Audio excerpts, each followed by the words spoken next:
নমস্কার। আজকে আরো একটি গুরুত্বপূর্ণ লাইভে আপনাদের স্বাগত জানাই। কি মিলে যাচ্ছে তো এটা আর বলবো না, আপনারা জানেন যারা বহু আগে থেকেই আর কি 2020 থেকেই ফলো করছেন, বন্ধু তালিকায় আছেন, তারা জানেন পরিস্থিতি এখন কেমন আর 6 বছর আগে কি বলেছিলাম। এই ভিডিওর বিষয় ইতিমধ্যেই আপনারা দেখে নিয়েছেন। প্রথম একটা প্রশ্ন, খুব বড় প্রশ্ন, যে প্রশ্ন আমি অনেক আগেই তুলেছিলাম, এই পেজে নয়, আমার আদি ফেসবুক প্রোফাইলে, ইউটিউবেও বহুবার বলেছিলাম যে এরকম একটা খেলা ওরা খেলতে পারে নিউ ওয়ার্ল্ড অর্ডারে। বিশেষ করে এই একটা সুযোগ আছে কি, শিক্ষকরা কি সরকারি কর্মচারী? কেন এই প্রশ্ন কেন করলাম? ওই যে ডিএ দেওয়ার ক্ষেত্রে সুপ্রিম কোর্টের যে নির্দেশ, যদিও সেটা 25% মিটিয়ে দেওয়ার কথা বকেয়ার, সেটা এখনো 20 জলে, কিন্তু একটি তালিকা রাজ্য সরকার দিয়ে দিয়েছেন হিন্দু মালহোত্রা কমিটির হাতে।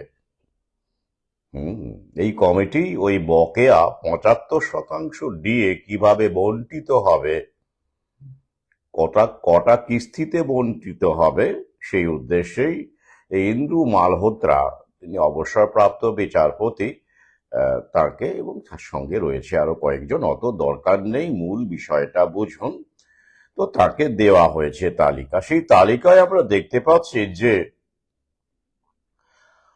ডিএ পেতে পারেন বা ডিএ পাওয়ার অধিকার আছে, মহার্ঘ ভাতা কতজনের তালিকা রয়েছে সেখানে, 3,17,954 জন।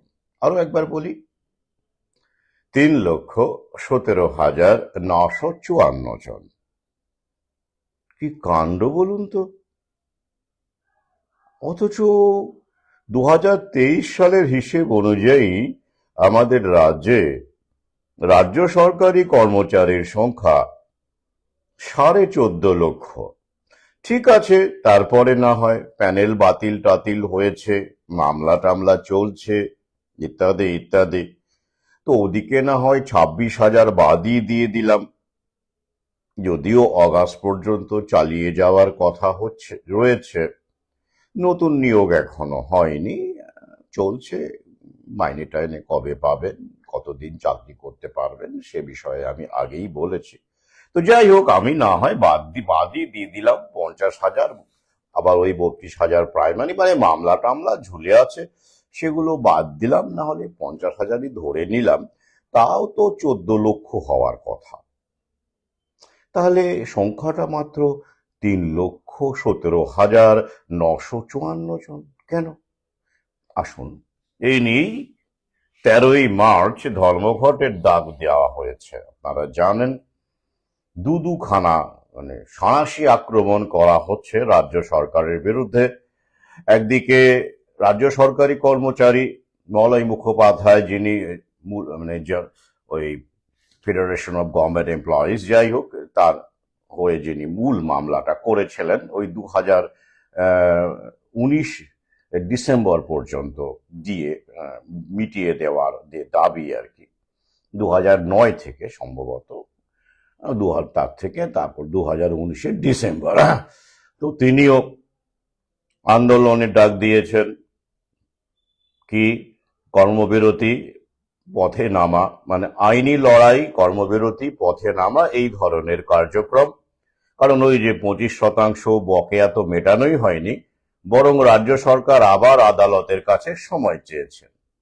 সেটা তো বহু আগেই বলেছি, যেটা নিয়ে টালবাহানা চলতে থাকবে, বহু আগেই বলেছি। তখন আমার তথাকথিত সহযোদ্ধা হিসেবে বেশ কিছু শিক্ষকও ছিলেন, তাঁরা এখন কি করছেন কি ভাবছেন আমি জানি না। তো তখন তারা আমার বিরুদ্ধে অনেক রকম ফেসবুকে, সোশ্যাল মিডিয়ায়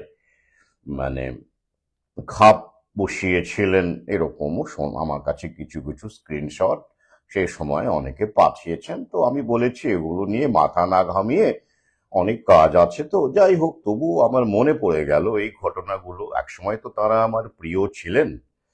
তো যাই হোক,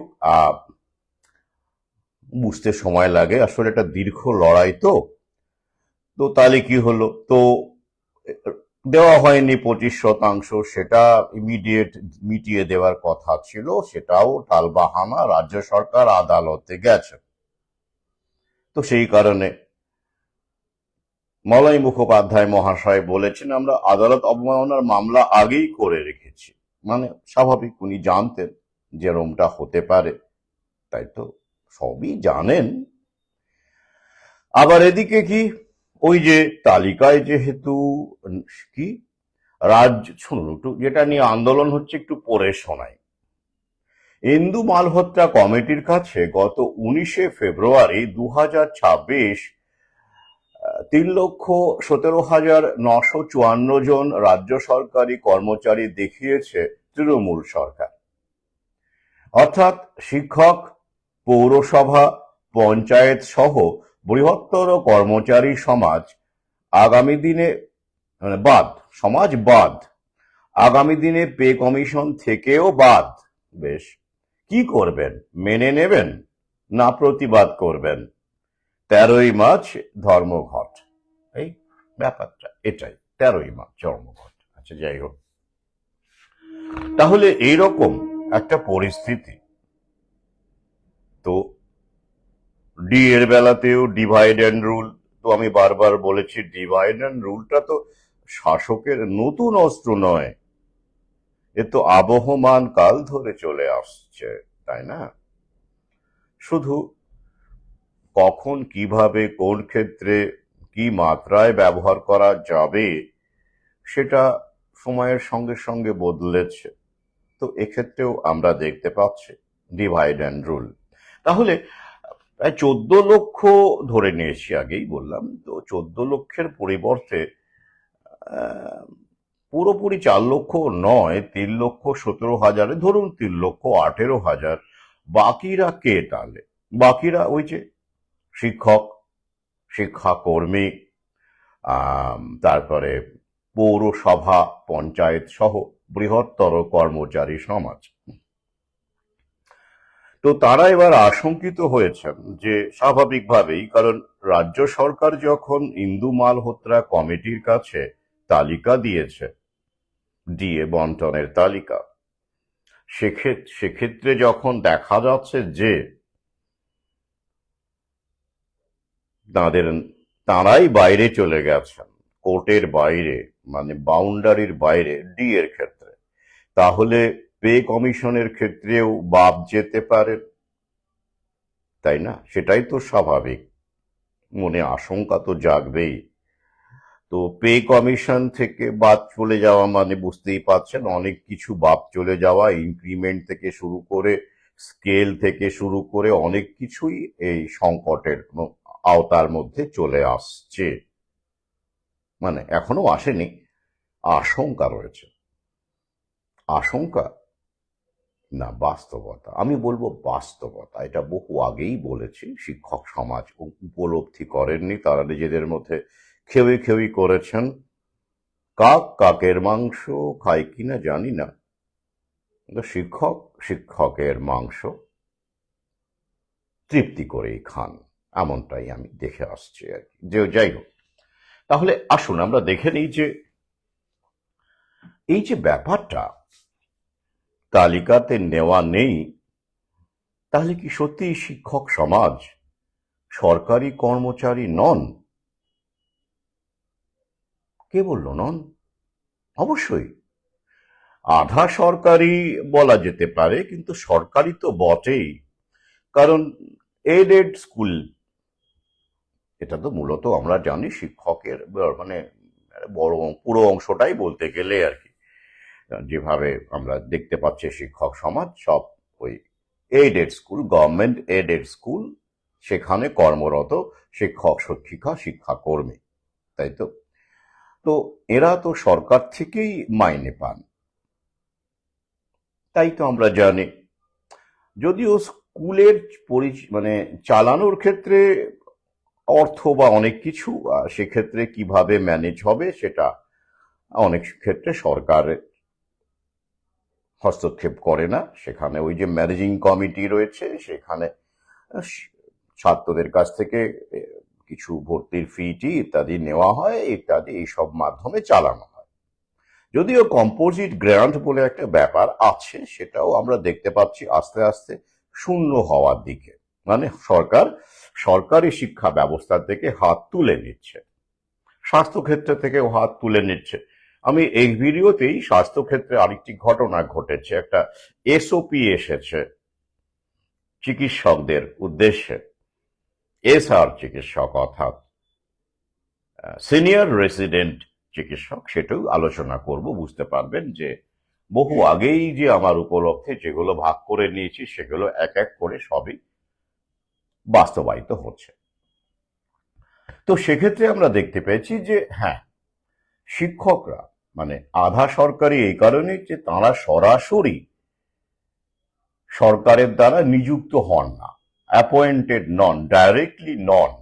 তাই তাদের সম্পর্কে বলা হয় they are akin to or similar to government employees, বা টেকনিক্যালি বা স্ট্রিক্টলি বলতে গেলে তারা আবার গভর্নমেন্ট এমপ্লয়ি নন। ভাবুন দেখি কি একটা অদ্ভুত খিচুড়ি ওরা আগে থেকেই বানিয়ে রেখেছে, আর সেই খিচুড়িটা কখন পরিবেশন করা যাবে সেটা ওরা জানে, বীজটা কিন্তু ছিল। তাহলে এক কথায় বলা খুব কিন্তু মুশকিল, মানে যদি টেকনিক্যালি বলা হয়, স্ট্রিক্টলি বলা হয়, তারা সরকারি কর্মচারী ডাইরেক্টলি নন। আবার যদি আমরা ব্রডলি বলি দেখি, তাহলে বলবো দে are similar to government employees. কারণ এ ব্যাপারে সুপ্রিম কোর্টের একটা অবজারভেশনও আছে 2025 সালের। আমি সংক্ষেপে একটু পড়ে শোনাই সুপ্রিম কোর্ট কি বলেছিল তার ভার্ডিক্টে। এটা হলো 14 জুলাই 2025-এর খবর। Observing that a teacher working in a government-aided school is holding a post similar to a post under the state government, the Supreme Court held that the gratuity of an aided school teacher would not be governed by the Payment of Gratuity Act 1972, but by the state service rules relating to pay and allowances.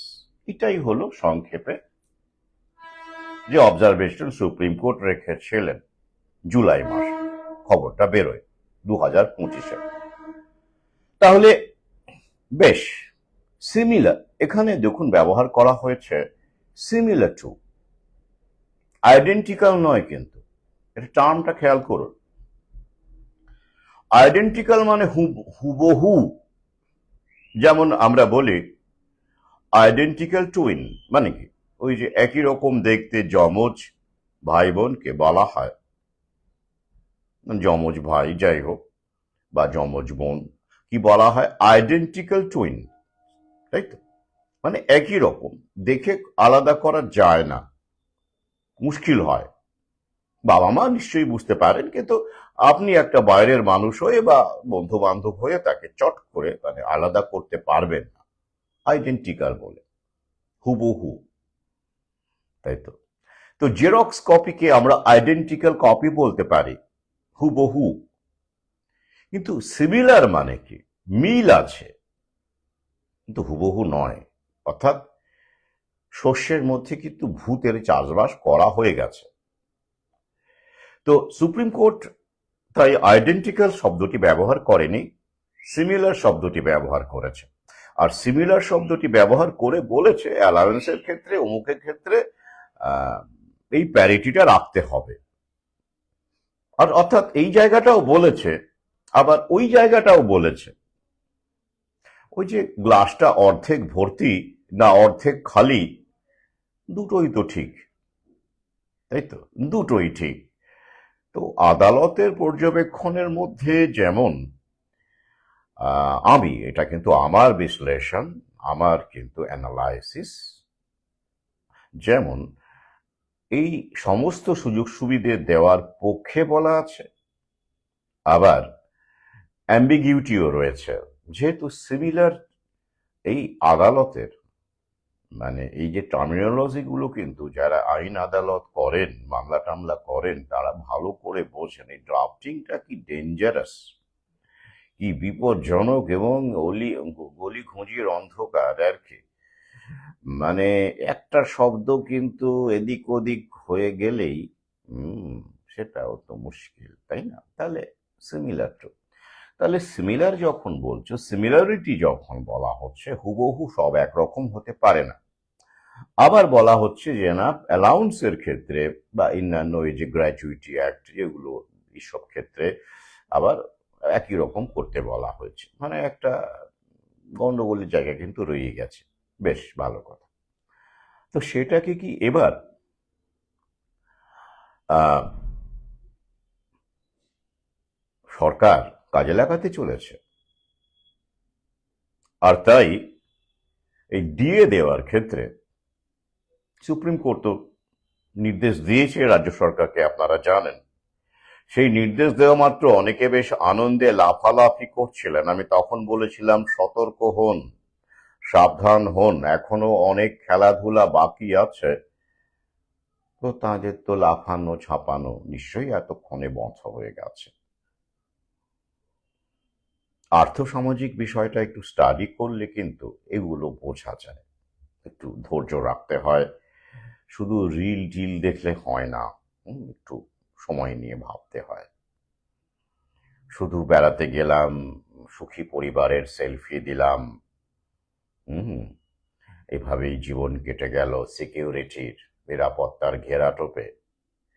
সেই সিকিউরিটিতে অভ্যস্ত হয়ে গেলেই কিন্তু আপনি ভীরু হয়ে গেলেন, কাপুরুষ হয়ে গেলেন, উইক হয়ে গেলেন। একটা প্রবাদ আছে জানেন তো, easy times make weak men. আরামের সময় দুর্বল, আরামের মধ্যে কাটালে দুর্বল মানুষের জন্ম হয়, সৃষ্টি হয়। তাই দেখছেন তো শিক্ষকটা অবশ্যই, আমি আদানি আম্বানির মতো ব্যাপক ওসব বলছি না, কিন্তু আরামের জীবনেই তারা অভ্যস্ত হয়ে গিয়েছিলেন। সিকিউরিটি, মানসিক আরাম, শুধুমাত্র যে বাড়ি গাড়ির আরাম তা আমার, একটা মানসিক মানে স্থিতি বেশ তো পাচ্ছি। হুম, এই যে একটা সিকিউরিটি, এটাকে আমি বলবো ফলস সেন্স অফ সিকিউরিটি, তারা অভ্যস্ত হয়ে গিয়েছিলেন। এবং তাই তারা কিন্তু এই যে এত প্যানেল বাতিল হওয়া, এত কিছু, ওরা কিন্তু তেমন কোনো প্রতিবাদই করতে পারলেন না, এক্ষেত্রেও পারবেন না। কারণ আন্দোলন করছেন যারা, তারাও ভেতরে ভেতরে ম্যানেজড হয়ে আছেন, বহু আগেই বলেছি। তাই নির্দিষ্ট গন্তব্যই সব চলে যাবে। কোন গন্তব্য আগেও বলেছি, আবার বলবো, এই difficult Times, hard Times make strong main. কঠিন সময়ের মধ্যে যারা বেঁচে থাকেন, অনিশ্চয়তার মধ্যে যারা বেঁচে থাকেন, সংগ্রামের মধ্যে যারা বেঁচে থাকেন, তারা শক্তিশালী মানসিকতার অধিকারী হয়ে থাকেন। এটাই তো স্বাভাবিক, না? আপনি যদি সমতলের উপরই শুধু হাঁটেন, আপনার পায়ের মাসল শক্তিশালী হবে? হবে কি? হবে না। আপনাকে পাহাড়ে যদি ওঠেন, পাহাড়ে ওঠার চর্চা যদি থাকেন, বজায় থাকে, অনেক কঠিন। পাহাড়ে ওঠা তো কঠিন না, মানে আমি বলতে চাইছি এভারেস্টে ওঠা নয়, খাড়া মানে চড়াই দিয়ে ওঠা। ট্রেকিং তো করেছেন না অনেকেই, যারা করেন তারা জানেন কতটা শক্তি লাগে, পায়ের কতটা মাসল কতটা স্ট্রং হয়, কতটা শক্তিশালী হয়। সেটা মনের ক্ষেত্রেও প্রযোজ্য, শুধু মাসল নয়, মনের ক্ষেত্রেও প্রযোজ্য। তাই এই বাধার বিরুদ্ধে লড়াই করে প্রতি মুহূর্তে যারা বেঁচে থাকে, তাদের মানসিকতাও শক্তিশালী হয়, তারা সহজে হার মানে না। তাই দেখবেন খেটে খাওয়া মানুষ ফুচকাওয়ালাই বলুন, ঝালমুড়িওয়ালাই বলুন, মুটে মজুরি বলুন, ঘরামি রাজমিস্ত্রি বলুন, যারা অনিশ্চয়তার মধ্যে বাঁচে, যাদের সিকিউর স্যালারি বলে কিছু নেই, বা দিন আনি দিন খাওয়া মানুষ, এদের মধ্যে আত্মহত্যার হার সবচেয়ে কম, জানেন তো? The rate of suicide. কেন? ওরা মানসিকভাবে শক্তিশালী। They are accustomed to uncertainty and struggles, day to day struggles, তাই না? আর সবচেয়ে বেশি আত্মহত্যার হার কাদের মধ্যে বেশি? এই মধ্যবিত্ত শ্রেণীর মধ্যে বেশি। সিকিউরড লাইফে অভ্যস্ত হওয়ার ফলে একটু এদিক ওদিক হয়ে গেলেই তারা আর নিতে পারেন না। সবাই বলছে না, একটা উল্লেখযোগ্য অংশ দেখে নেবেন যারা আত্মহত্যা করেছে তাদের মধ্যে বেশিরভাগই এই মধ্যবিত্ত শ্রেণীর মানুষ। কারণ ওই যে একটা সিকিউরিটিতে তারা অভ্যস্ত হয়ে গেছে, আর সেখানে একটু এদিক ওদিক হয়ে গেলেই তারা মানিয়ে নিতে পারেন না।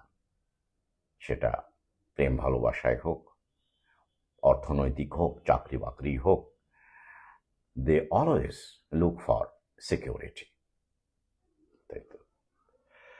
তো যাই হোক, সেটা ওরা জানে, জানে বলেই ওরা জানে, এটা মনস্তত্ত্বটা ওদের তো সবকিছুই জানতে হয় না, এবং হাতে কলমে ওরা দেখে নিয়েছে, তাই এত বড় ওরা করতে পারলো এই কাজটা। তাহলে এটা কি হবে? এক্ষেত্রে কি খেলাটা হবে? ডিভাইড অ্যান্ড রুলের খেলা। এবার যারা পাচ্ছেন, পাবেন, কিছু তো দেওয়া হবেই, পুরোটা না হলেও। তো তারা ভাববেন যে আমরা তো পাচ্ছি, শিক্ষকরা, শিক্ষক কুল পাচ্ছেন না, নন টিচিং স্টাফ, পৌরসভা এসব পাচ্ছেন না, তো আমাদের কি? অর্থাৎ 3,17,000, মানে যাই হোক, ওই মানে 18,000 ধরুন, এরা বড়জোর বকেয়া ডি এর জন্য আন্দোলন করতে পারেন। এই যে দেওয়া হচ্ছে না, 25% দেওয়া হলো না এখনো পর্যন্ত, ঝুলে আছে। মাননীয় আবার সময় চেয়েছেন, কিন্তু ওই বাকি যারা পাচ্ছে না তাদের জন্য গলা ফাটাতে তাদের বইই গেছে।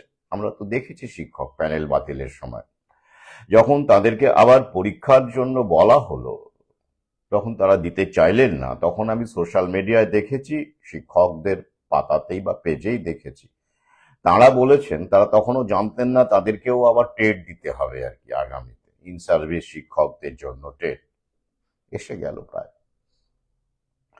তারা বলেছেন ভয় কি, আবার পরীক্ষা দিতে ভয় কি, নিজের যোগ্যতা প্রমাণ করতে ভয় কি, পরীক্ষা দিন।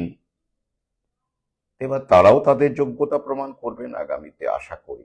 এই যে ব্যাপারটা, এটা আমি দেখেছি, আপনারা অনেকেই দেখেছেন। সব শিক্ষক বলেছেন এমন নয়, কিন্তু মানসিকতা, বাহ্যিক এবং মানসিক যদি আমরা ধরি, তাহলে অনেকেরই, বেশিরভাগই ওইটাই ছিল। একসঙ্গে লড়াই হয়নি, তাই তো?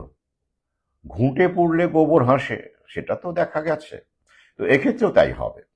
তাহলে কিন্তু এই যে বাকি যে শিক্ষক, অশিক্ষক, মানে শিক্ষাকর্মী, পৌরসভা, পঞ্চায়েত, এরাও কি, মানে এদের সংখ্যাটাই কিন্তু বেশি। মানে ওদিকে ধরুন যদি আমি 3,18,000 ধরি, আর এদিকে যদি আমি কম করে 13,00,000ও ধরি, মানে 10,00,000 কমপক্ষে এই কর্মচারী সংখ্যা হচ্ছে। তারাও যদি একযোগে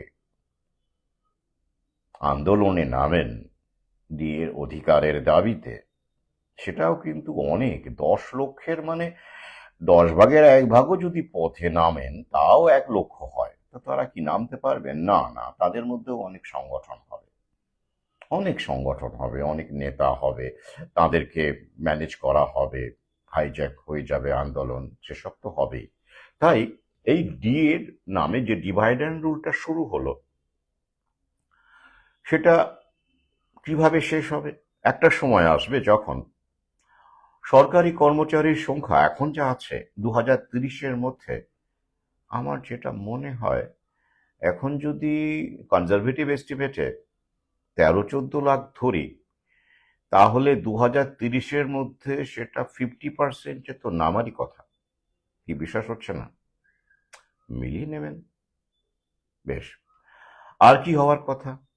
ডিএ বিলুপ্ত হয়ে যাওয়ার কথা, অর্থাৎ এখন অন্তত ওই ডিএ নিয়ে এইসব চলছে তো, আন্দোলন, আদালত, মামলা, এসব তো চলছে, মানে ডিএ শব্দটার অস্তিত্ব এখনো আছে, সোশ্যাল মিডিয়ায় আছে, খবরের কাগজে আছে, আপনারা দেখছেন ডিএ শব্দটা এখনো জল জল করছে, আছে, না পেলেও আছে।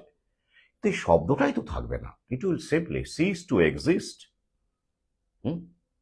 থাকবেই না, নতুন কিছু নয়।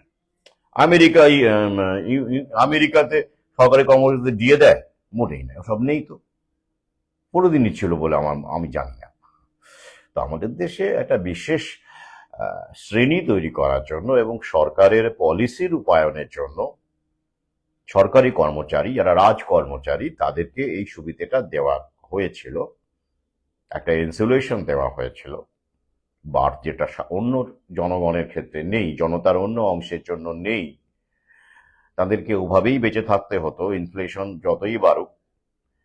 কিন্তু এদের যেহেতু এই সুবিধাগুলো দেওয়া হয়েছিল, অনেক সুযোগ সুবিধা, যাতে করে তারা চোখ বন্ধ করে সরকারি নীতিগুলোকে, সে ভ্যাকসিন মুজে দেওয়ার নীতি হোক, পড়ুয়াদের মগজধোলাই হোক, আমরা তো ভালো আছি, যে চিকিৎসকই বলুন, শিক্ষকই বলুন, তো তারা এই কাজটা করে গেছিলেন। ভালো মাইনে না দিলে, সুযোগ সুবিধে না দিলে, বিনা প্রশ্নে কেউ সরকারি পলিসি রূপায়ণ করে না। দেখবেন প্রাইভেট ফার্মে এমন এমন অনেক পলিসি থাকে, মাইনে দেয় হতে 5,000 টাকা, 6,000 টাকা, দূর করবো না, বইয়েই গেল আমার, এই বলে বহু লোক প্রাইভেট ফার্মের চাকরি ছেড়ে দেয়, এবং অনেক সময় বসের মুখের ওপর দুটো কথা বলে ছেড়ে দেয়। আমি আমার জীবনে এরকম বহু ছেলে পেলেকে দেখেছি, এখনো দেখছি, একেবারে রীতিমতো গালিগালাজ করে দিয়ে চাকরি ছেড়ে দেয়, পরোয়া করি না মশাই আপনার চাকরির। হ্যাঁ, কিন্তু সরকারি চাকরি সেই নেতাজি ছেড়েছিলেন, তৃতীয় হয়ে ইত্যাদি, আর মাঝে মাঝে টপ লেভেলের কিছু মানুষ আইএএস আইপিএস বেসরকারি জয়েন করেন, সরকারি চাকরি ছেড়ে আরো বেটার সুযোগ সুবিধের জন্য, বড় পদের জন্য, সে ব্যতিক্রম, আলাদা। কিন্তু আপনারা শোনেন এখন সরকারি চাকরি কেউ ছেড়ে দিচ্ছে কেন? ওই যে সুযোগ সুবিধে, সিকিউরিটি, তাই তো। তো সেই কারণে তারা অনেক অন্যায়ও চোখ বন্ধ করে মেনে নেন। এই যে শিক্ষক সমাজের ওপরে অন্যায় হচ্ছে, এটা তো সত্যি, তো তারা শিক্ষক হয়েও কিন্তু বুঝতে পারছেন, তবু কেন মেনে নিচ্ছেন? ওই যে বললাম, প্রথমত ইজি লাইফ, অভ্যস্ত হয়ে গেছেন, নিরাপত্তার ঘেরাটোপ থেকে বেরোতে পারছেন না, আর কি, আমি তো ভালো আছি, এটা, তাই তো, আর কি, ওই যে সুযোগ সুবিধে, তাই তারা চাকরি ছাড়তে পারেন না, যতই দিদিমণিকে খিস্তি মারুন, মানে দিদিমণি কেন, মানে যে রাজ্যে যারা রয়েছেন সরকার, তাদেরকে যতই সোশ্যাল মিডিয়াতে খিস্তি মারুন, এই যে এখন বলা হচ্ছে ভোটের ডিউটিতে যাব না, যাব না, যাব না, ভোট ভোট করাবো না, কত কিছু বলছেন সব শিক্ষক মহাশয়রা সোশ্যাল মিডিয়ায়, আমাদের দিয়ে দিচ্ছে না, আমরা কেন ভোটে করাতে যাব। তারা সুরসুর করে যাবেন, আমি জানি, সুরসুর করে ভোটের ডিউটি করতে যাবেন। কেন যাবেন? কেউ কি প্রতিবাদে বলবেন যে আমাদের সঙ্গে এরকম ডিসক্রিমিনেশন করা হচ্ছে, যে আমরা চাকরি ছেড়ে দিলাম, যান, করব না চাকরি? পারবেন? আমার তো মনে হয় না পারবেন। তাহলে কেন এসব? ওই যে ভেন্টিলেট করছেন, মনের মধ্যে ক্ষোভ টোভ জমে আছে, সেগুলোকে বাইরে বের করে দিচ্ছেন, ভেন্টিলেশন করছেন। আর ফেসবুকে, অনলাইনে সবচেয়ে সহজে প্রতিবাদী হওয়া যায়। It's very easy to be a great protester online. অফলাইনে গেলে, রাস্তায় নামলেই তখন ছবিটা বদলে যায়। শুধু এই শিক্ষকতার ক্ষেত্রে, আন্দোলনের ক্ষেত্রে নয়, যে কোনো ক্ষেত্রে, আমার অভিজ্ঞতা থেকেই বলছি। তাহলে আলটিমেটলি কি হবে? সরকারি কর্মচারীদের যাদেরকে ওই যে তালিকায় রাখা হয়েছে, ডি এর অধিকার আছে পাওয়ার, সেই তালিকাটাও আর থাকবে না আগামীতে, ডি এর এই অস্তিত্বই থাকবে না 2030-এর পরে। বিশ্বাস হচ্ছে না? মিলিয়ে নেবেন। থাকবে না।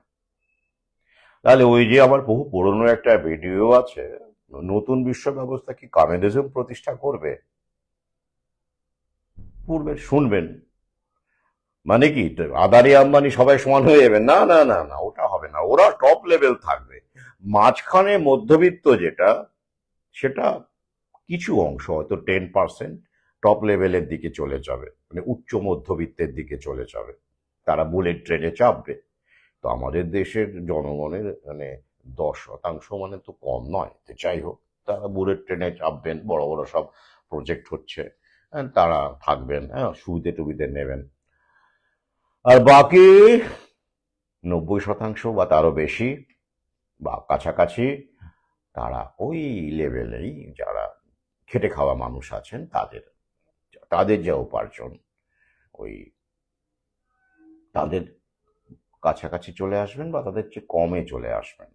এটাই হয়ে গেল কমিউনিজম। অর্থাৎ টপ থাকবে আর বটম থাকবে। বটমের কোটি কোটি মানুষ, তাদের উপার্জন ভাতা নির্ভর হবে, আর টুকটাক এদিকে গিগ ইকোনমির ফ্রিল্যান্সিং কাজকর্ম, পার্মানেন্ট এমপ্লয়মেন্ট থাকবে না। তাহলে একটা সাম্য তৈরি হলো তো আগে। হ্যাঁ, এই সাম্যবাদের কথা আমি বলেছি ওইখানে, এটাই হবে। মানে মধ্যবিত্তের বিনাশ হয়ে গেলে তো মধ্যবিত্ত কি করবে? বিনাশ হলে তারা উচ্চবিত্ত হয়ে যাবে, টপে চলে যাবে? কেউ কেউ যাবে, বাকিরা সবাই বটমে চলে আসবে। তাহলে টপ থাকবে আর বটম থাকবে। বটমকে টপের অনুগ্রহে বাঁচতে হবে। টপকে ওই যে বিল গেটস, সব বড় গোটা বিশ্ব জুড়ে এখন 3,000 বিলিয়নিয়ার, আমাদের দেশে প্রায় 225 জন বিলিয়নিয়ার, জায়নিস্ট শক্তির প্রতিনিধি। তো তাদের অনুগ্রহে বাঁচতে হবে, ভাতা টাতা নিয়ে। বেসরকারি টুকটাক যা চাকরি দেবে, আর সরকার ভাতা দেবে। এই হলো এক কথায় নতুন বিশ্ব ব্যবস্থার পরিকল্পনা। সরকার ভাতা, বেসরকারি চাকরি। তো তাহলে থাকবে না, তারই এটা সূত্রপাত হলো। প্রথমে প্রায় 10 লক্ষকে বাদ দিয়ে দেওয়া হলো, তারপরে আস্তে আস্তে সুবিধে হয়ে গেল, বাকি থাকলো মাত্র 3.5 লক্ষ বা 3,18,000, তাদেরকেও বাদ দিয়ে দেওয়া হবে। ডি এর গল্প শেষ। আর কি, এবার আসছি আন্দোলনে।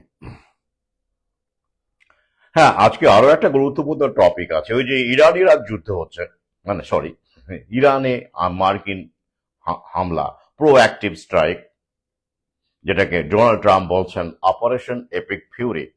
এটা নেপথ্যে কি উদ্দেশ্য আমি আগে কিছু বলেছি, কিন্তু একটা ভিডিওতে তো সব কভার করা যায় না। আজকে কিছু অংশ সেখানে বলবো। জ্বালানি, ফসিল ফুয়েলের বিনাশ, সোলার পাওয়ারকে প্রমোট করা, কি এখনো ক্লিয়ার হলো না? আসছে। তো তাহলে ধর্মঘটের হুঁশিয়ারি দিয়েছে, মানে 13ই মার্চ, তারপরে নাকি আরো আন্দোলন হবে, আদালতে মামলা হবে। আদালতে আবার গেলে তারা, আদালত কি বলবে সব সেটিং করা আছে। আদালত আর্থসামাজিক ব্যবস্থারই ফসল মাত্র, product of socio economic system, Zionist system.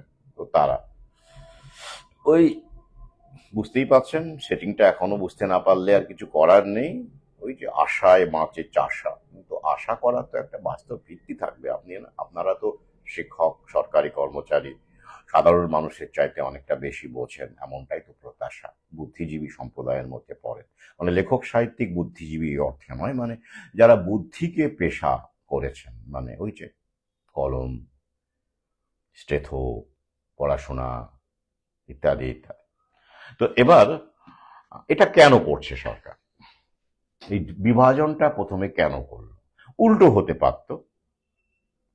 সরকারি কর্মচারীর মধ্যে শিক্ষকদের আগে আমরা ডিএটা দিয়ে দিলাম, দিয়ে দিই, তারপরে এরকম একটা তালিকা, উল্টো রকম তালিকা করতে পারতো। সেটা করবে না, কারণ উল্টো রকম তালিকা করলে এদিকে সংখ্যাটা বেড়ে যাবে।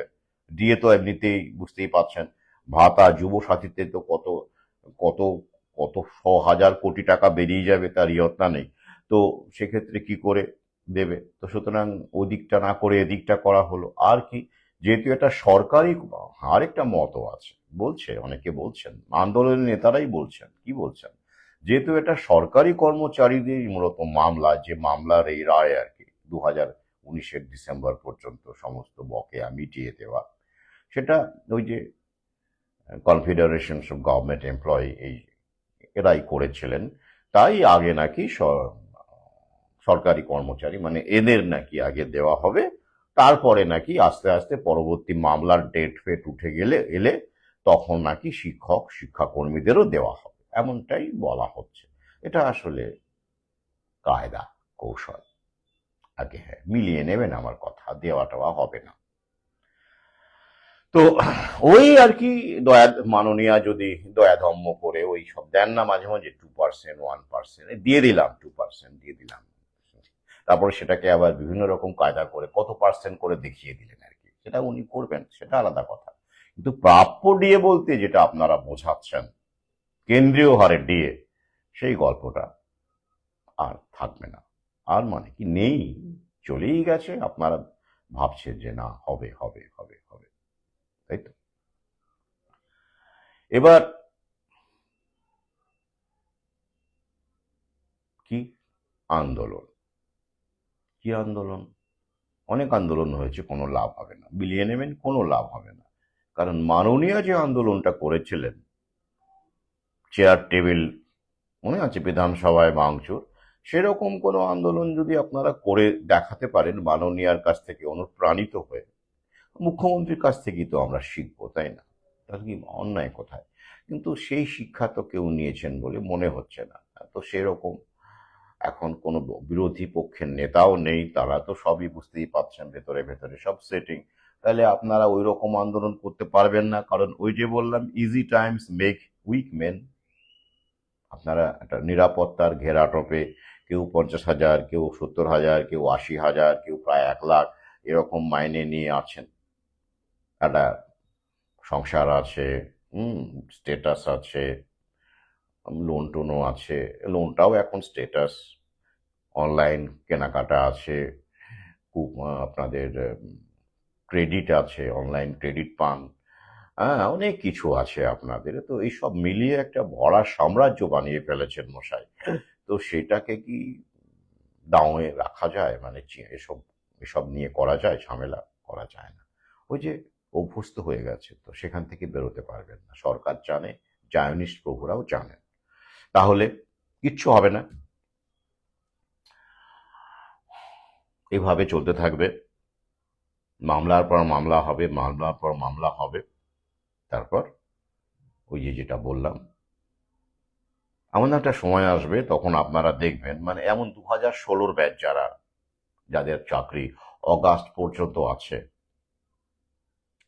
এখনো পর্যন্ত অফিসিয়ালি, তারা কি ডি এর কথা ভাবছেন? ভাবুন দেখি, ভাবছেন না। অথচ তারা 2016-র আগে কিন্তু ডিএ আন্দোলনে ছিলেন, শাশুড়ি না থাকলেও রীতিমতো সোশ্যাল মিডিয়ায় সরব ছিলেন, অনেকে পথে ঘাটেও নেমেছিলেন।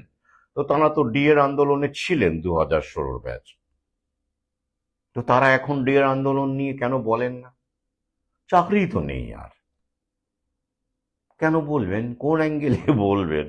তারা শুধু মনে মনে প্রার্থনা করছেন এখন, অগাস্ট থেকে যদি আরো এক্সটেন্ড করে, অথবা এই যে নিয়োগ হচ্ছে সেটা যে ঠিকঠাক হবে তো, আমরা সেখানে স্থায়ী চাকরি পাবো তো, তারা এইটা ভাবছেন। তাদের জন্য ডিএ চলে গেছে, ভ্যানিশ হয়ে গেছে। কত?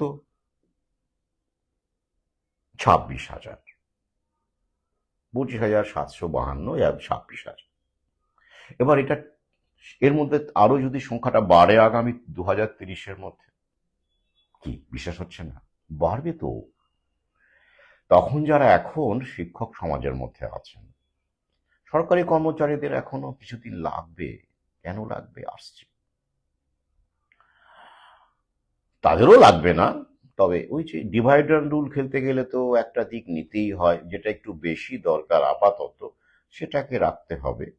তারপরে কেন বেশি দরকার, কি দরকার, আসছে আমি। তাহলে 2030-এর মধ্যে ধরুন এইরকম টেট দিতে হবে সুপ্রিম কোর্টের অবজারভেশন আছে 2027-এর মধ্যে টেট পাস করতে হবে ইন সার্ভিস শিক্ষক। এবার যারা ডিএর জন্য গলা তুলছেন অনলাইনে পোস্ট দিচ্ছেন, তারা তো অবশ্যই ইন সার্ভিস শিক্ষক, তাই তো? তো তাদের কতজনকে কোন কায়দায় কিভাবে আবার পরীক্ষায় বসাতে হয় ওরা জানে তো। কোন টেট আবার বাতিল হবে, 2014 টেটটা ঠিকঠাক হয়েছিল কিনা, দুর্নীতি হয়েছিল কিনা, তাহলে আবার টেট দিতে হবে কিনা, এই ব্যাপারগুলো তো ওরা ছক কষে রেখেছে। আচ্ছা, আর কি বাকি? তো ওই যাদের 5 বছরের বেশি, ওই যে 2030 খেয়াল করুন, যাদের চাকরি আছে 5 বছর অবধি থাকলে দরকার নেই, 2030-এর মধ্যেই রিটায়ার হয়ে যাচ্ছে, মানে এজেন্ডা 2030। আর বাকিদের পরীক্ষায় বসতে হবে, আর সেই পরীক্ষায় বসে কতজন আবার পাশ করে চাকরিতে বহাল হবেন সেটা একটু অনুমান করে নিন।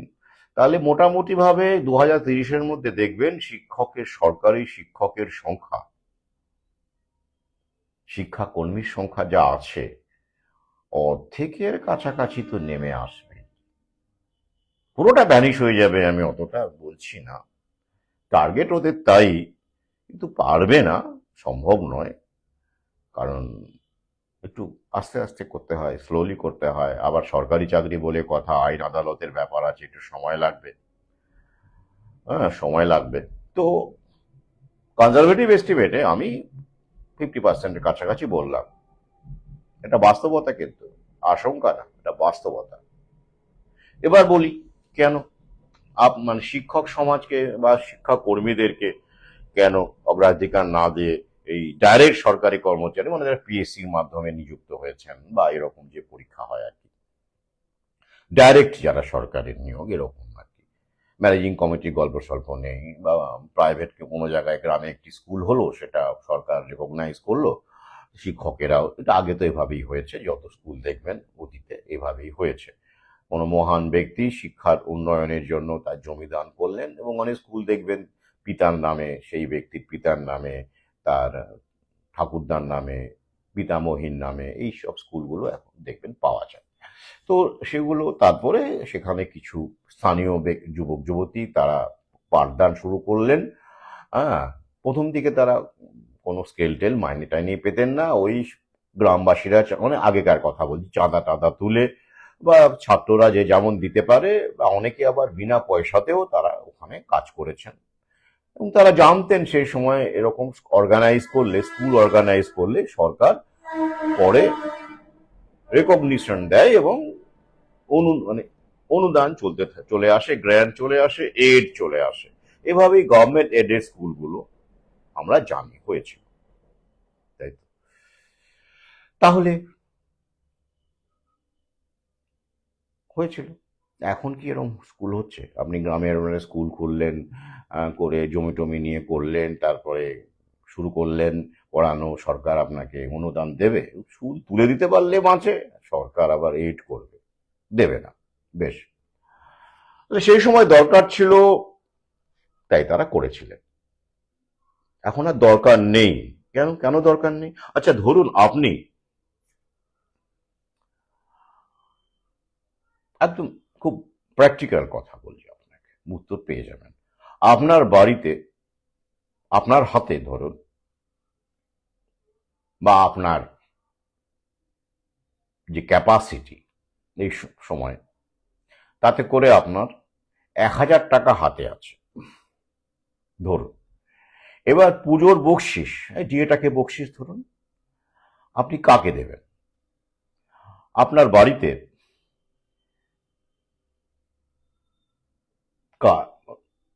ঘরের কাজকর্ম করে দেওয়া, ঘর মোছা থেকে শুরু করে রান্নায় হেল্প করা, কেটে কুটে দেওয়া, জামা কাপড় কাচা, যাই হোক, এরকমের একজন মেড সার্ভেন্ট আছে, কাজের মাসি আছে,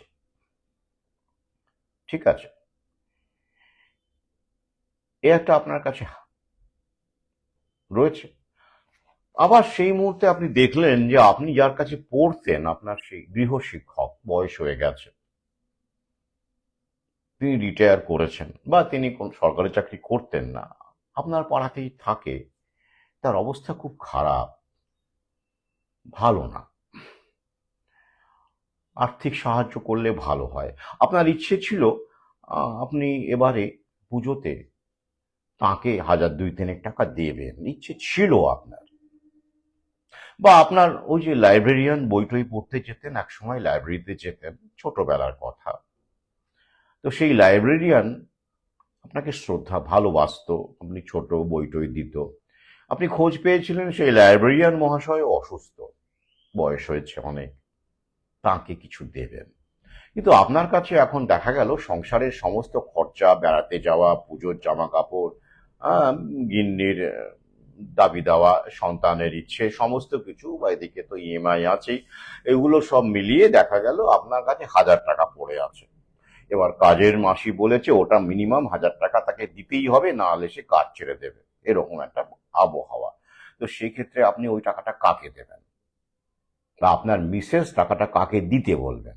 সেই গৃহশিক্ষককে, না লাইব্রেরিয়ানকে, না কাজের মাসিকে? কাজের মাসিকে। কারণ ওকেই ওকেই আপনাদের সবচেয়ে বেশি দরকার এই মুহূর্তে, বাকিদের দরকার নেই। ওটা নেহাতি মানবিকতা বা নৈতিক দায়বদ্ধতা, কিন্তু ওটা না দিলে আপনার পরিবার অচল হয়ে যাবে না, কিন্তু কাজের মাসি না এলে আপনাদের সমস্যা আছে। তো সরকারও তো তাই করছে, বেসরকারি মালিক এখন, সরকারের মহানুভবতা আর নেই এখন। আপনি যেভাবে দেখছেন জীবন, সরকারও সেইভাবে দেখছে, কারণ ওটা মালিকের হাতে চলে গেছে, পুরো সিস্টেমটাই মালিকের হাতে চলে গেছে। তাই আগেকার ওয়েলফেয়ার স্টেট, জনকল্যাণমূলক রাষ্ট্র এসব নেই এখন। তাহলে তাঁরা কি করবেন? তারা দেখবেন আমার হাতে তো এইসব ভাতা টাটা দিয়ে ভোট ফোটের ব্যাপার আছে, এত ইয়ং ছেলে পেলে, চাকরি বাকরি নেই, নিয়োগ নেই, তারা বিক্ষোভ টিক্ষোভ করতে পারে, হাতে আপাতত থামিয়ে রাখি। তাই বলা হচ্ছে স্বনির্ভর, কি বাংলা স্বনির্ভর মানে যুবক আর কি, যুব সাথী। 1,500 টাকা দিয়ে স্বনির্ভর কি করে হয় আমি জানি না, যাই হোক, তো বলছে।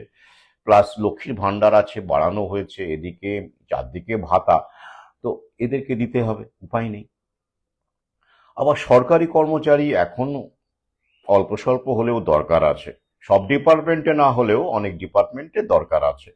যদিও অনেক ডিপার্টমেন্টে এআই দিয়ে কাজ চালিয়ে নেওয়া যাবে, এবং তারা লকডাউন করে দেখে নিয়েছে সেই সময়, লকডাউন করে তারা সেই সময় দেখে নিয়েছে যে কতটা অসুবিধে হয়, কতটা অসুবিধে হয় তারা দেখে নিয়েছে। কেন লকডাউনটা কেন? শুধুমাত্র অনলাইন প্রমোশনের জন্য? না না না না, ওটা তো একটা দিক। শুধু কি প্যানিকের জন্য? না না, ওটা তো একটা দিক। শুধু কি সরকারি ব্যবস্থা লাটে তোলার জন্য? না, ওটাও তো একটা দিক, অবশ্যই। ক্যাশলেসের জন্য, অনলাইন প্রমোশন, অনলাইন পেমেন্ট বাড়ানোর জন্য, অবশ্যই ওটাও একটা দিক। কিন্তু আরেকটা বড় দিক, দেখে নেওয়া কোন কোন সরকারি প্রতিষ্ঠান বন্ধ রাখলে, কতদিন বন্ধ রাখলে কাজ চালিয়ে নেওয়া যায়। ওরা দেখেছে 2 বছর স্কুল থেকেও, বন্ধ থেকেও কোনো সমস্যা হয়নি, জনগণ মেনে নিয়েছে। তাই স্কুলের অবস্থা সবচেয়ে খারাপ, শিক্ষার অবস্থা, তাই তো?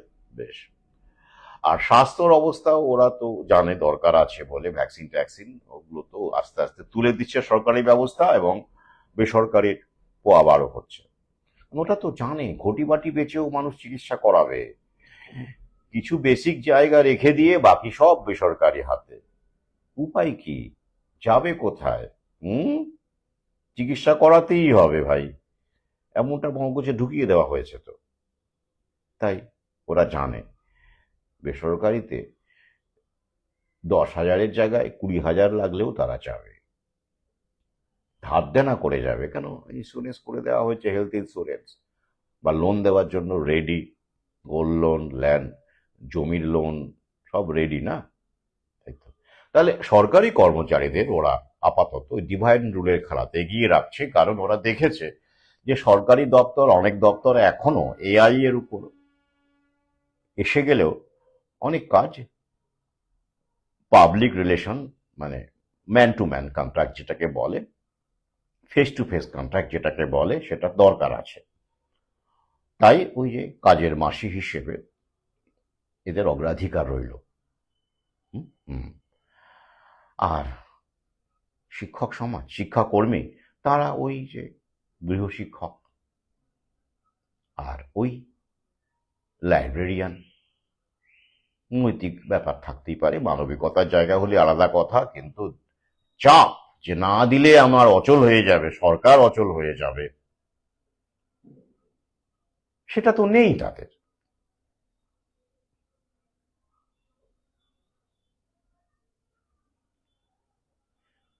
পথ কি দেখাবো ভাই অপূর্ব রায় মহাশয়, বহু আগেই পথ একটাই পথ বলেছি।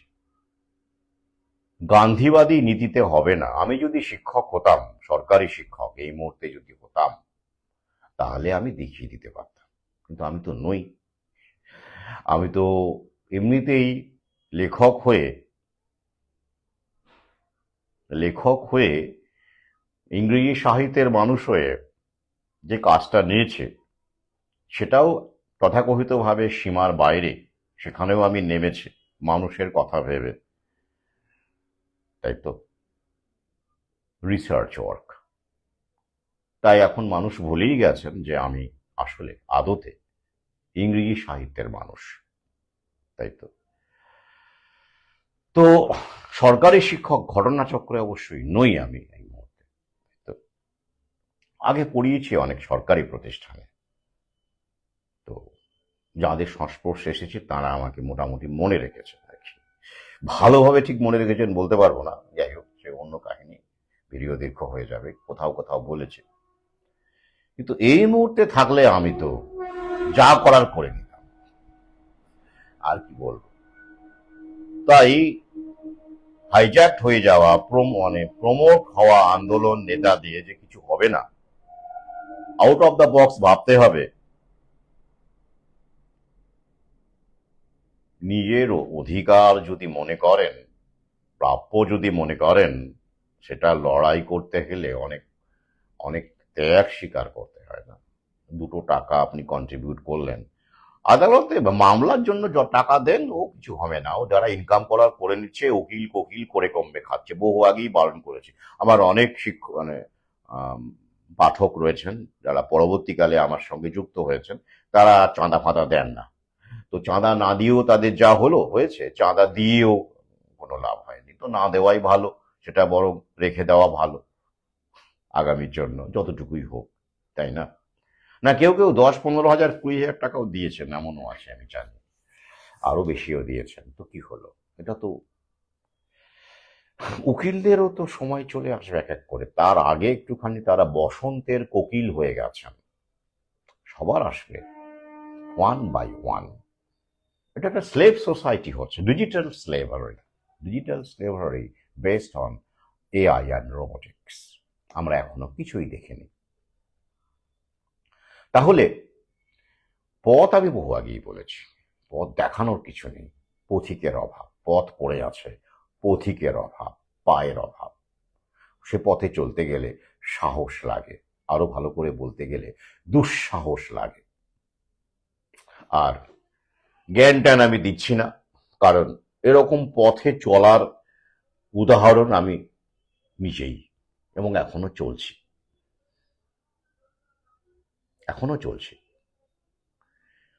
তবে হ্যাঁ, এখনো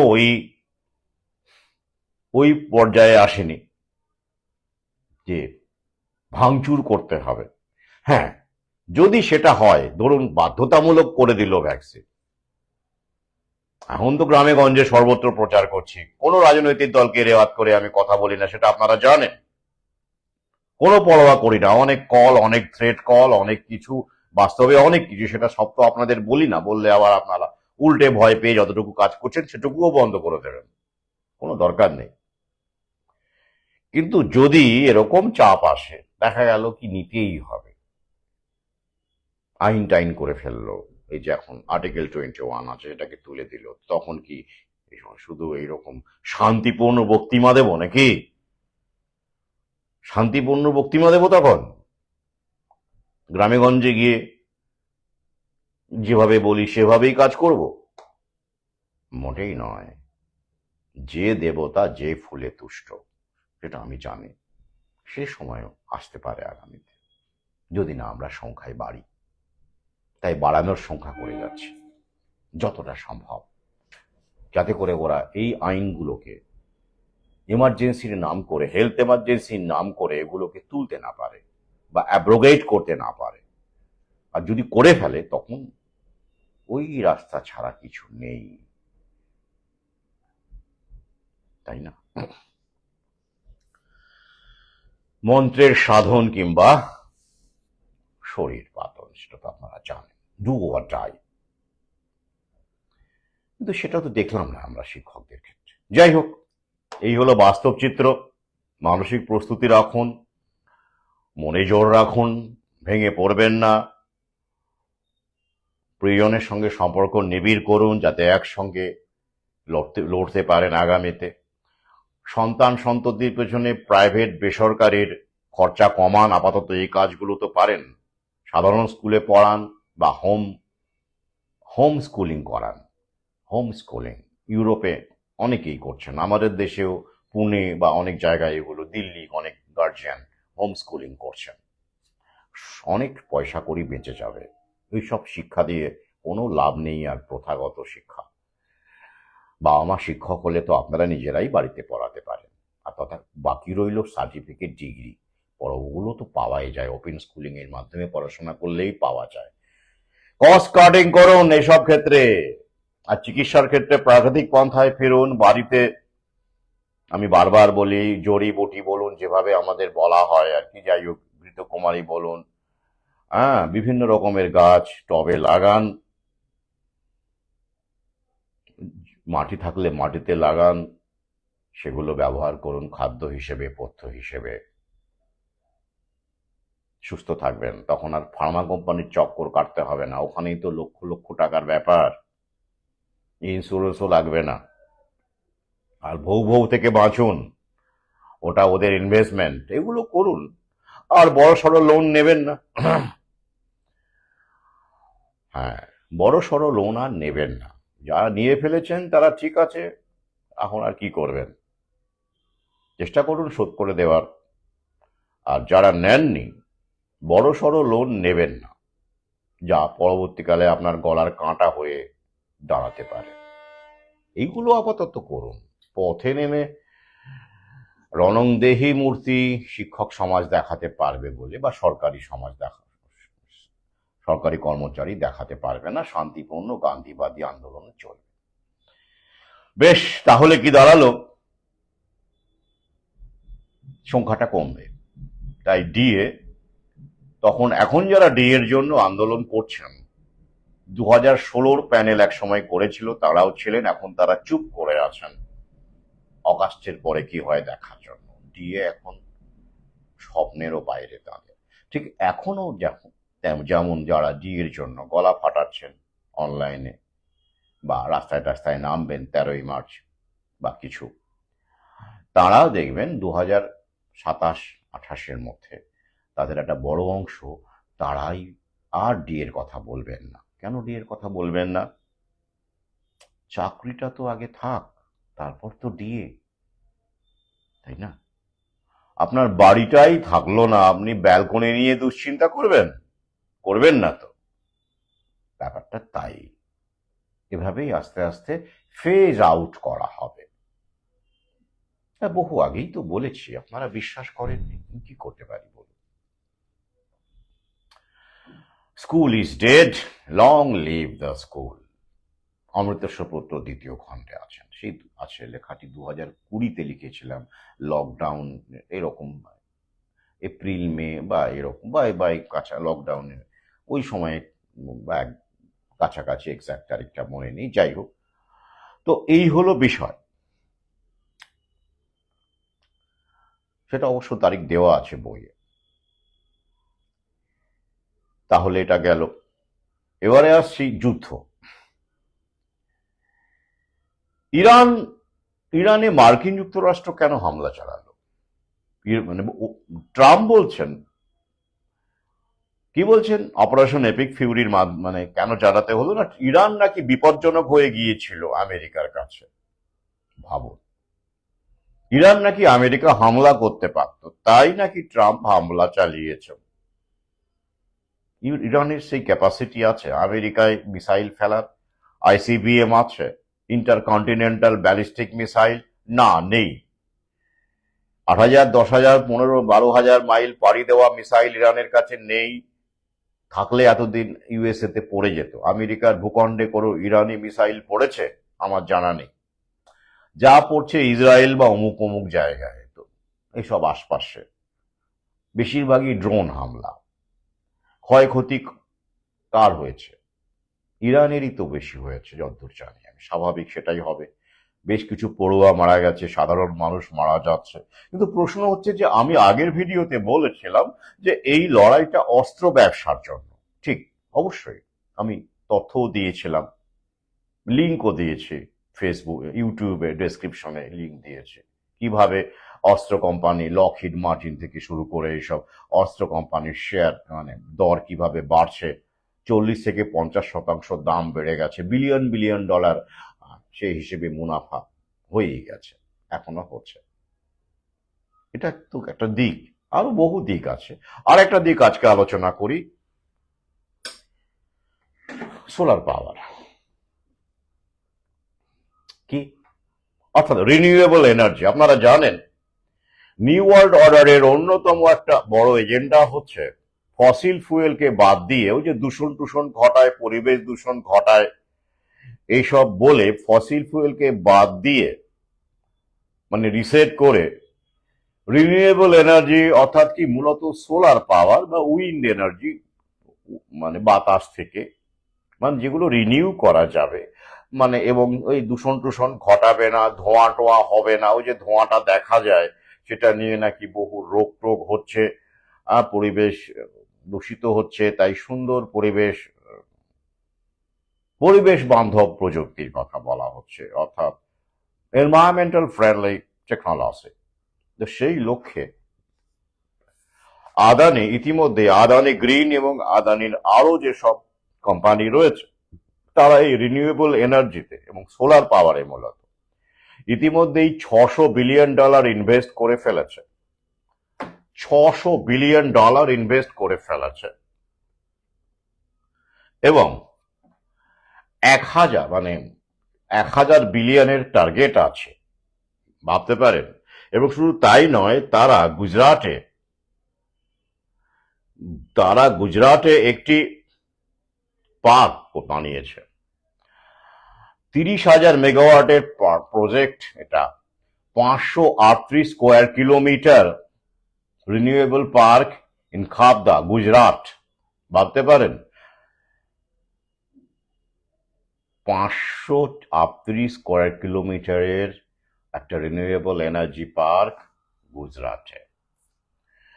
প্রায় 1,000 বিলিয়নের ইনভেস্টমেন্ট সোলার এনার্জিতে, আদানি গ্রিন নাম করে। এগুলো কেন করছে? 2030-এর মধ্যেই এটা কমপ্লিট হয়ে যাবে। কেন করছে? মানুষ এগুলো এমনি এমনি ব্যবহার করবে? আপনি আপনার বাড়িতে সোলার এনার্জি বা সোলার প্যানেল এমনি এমনি লাগাবেন?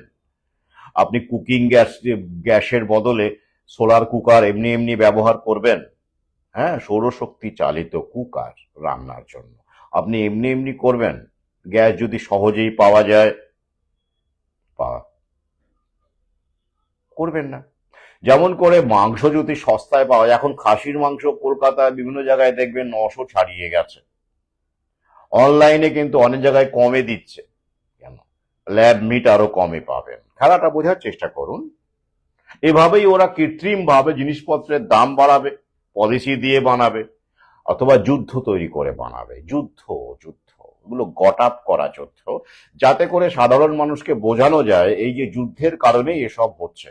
ফুড ক্রাইসিস বলুন, ফুয়েল ক্রাইসিস বলুন, যুদ্ধের কারণেই এটা হচ্ছে। তাই এই ইরান যেহেতু তেলের জায়গা, আপনারা জানেন, আগেও এরকম ইরাককে নিয়ে এরকম ক্রাইসিস তৈরি করেছে ওরা। পুরো একদিকে কি হচ্ছে, তেলের জায়গাগুলো ওরা দখল করছে, কন্ট্রোল করছে আমেরিকা এবং চীন বিভিন্ন কায়দায়, এবং পাশাপাশি পলিসি নির্মাণ করছে এবং বানাতে বাধ্য করছে পেটোয়া দেশগুলো। সবই এখন পেটোয়া, রিসেট করছে যাতে করে ওদের সিস্টেমটা বেঁচে থাকে। পুরনো খোলনলচেকে বদলে ফেলে, ভেঙে নতুন প্রযুক্তি দিয়ে, বলে না, লর্ড কেন্স বলেছিলেন না যে সব দরকার হলে সব ভেঙে আবার নতুন করে গড়তে হবে। রিসেট তো তাই, বিল্ড ব্যাক বেটার। যাতে করে মুনাফাটাকে নিশ্চিত করা যায়, তাই তো, এবং দীর্ঘস্থায়ী করা যায়। এটা একটা ক্রাইসিস, ক্যাপিটালিজমের ক্রাইসিস, জায়নিস্ট ক্যাপিটালিজমের ক্রাইসিস, সেটাকে ওরা ওভারকাম করার চেষ্টা করছে মাত্র। They are trying their best to overcome this crisis. তাই তাহলে এবার কি হবে দেখবেন, যদিও 2 মাসের জ্বালানি নাকি মজুত আছে আমাদের দেশে, মানে কুকিং গ্যাস ইত্যাদি ইত্যাদি, বা ডিজেল পেট্রোল সব মিলিয়ে জ্বালানি আর কি, সবই তো জ্বালানি, সব ফসিল ফুয়েল।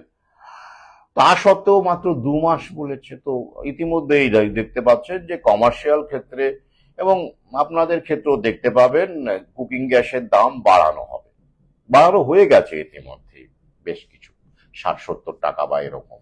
কেন? আগে হ্যাঁ, দেখতে থাকুন, এটা তো প্ল্যান করা। এবং ইরানের একটি জাহাজ আমাদের দেশের সীমানার মধ্যে, সমুদ্র সীমার মধ্যে আমেরিকা সাবমেরিন টর্পেডো দিয়ে ধ্বংস করেছে। সেটা দিয়ে কি বার্তা দেওয়া হলো? ভারত যে আসলে কিচ্ছু করতে পারে না, শির দাঁড়া, পেটোয়া ছাড়া কিছু নয়, আর ভক্তদের মোটা মাথায়, মানে ভক্তদের শক্ত মাথায় তো এসব ঢোকে না, সেটা তো বহু আগেই বলেছে। পাশাপাশি কি বার্তা দেওয়া গেল?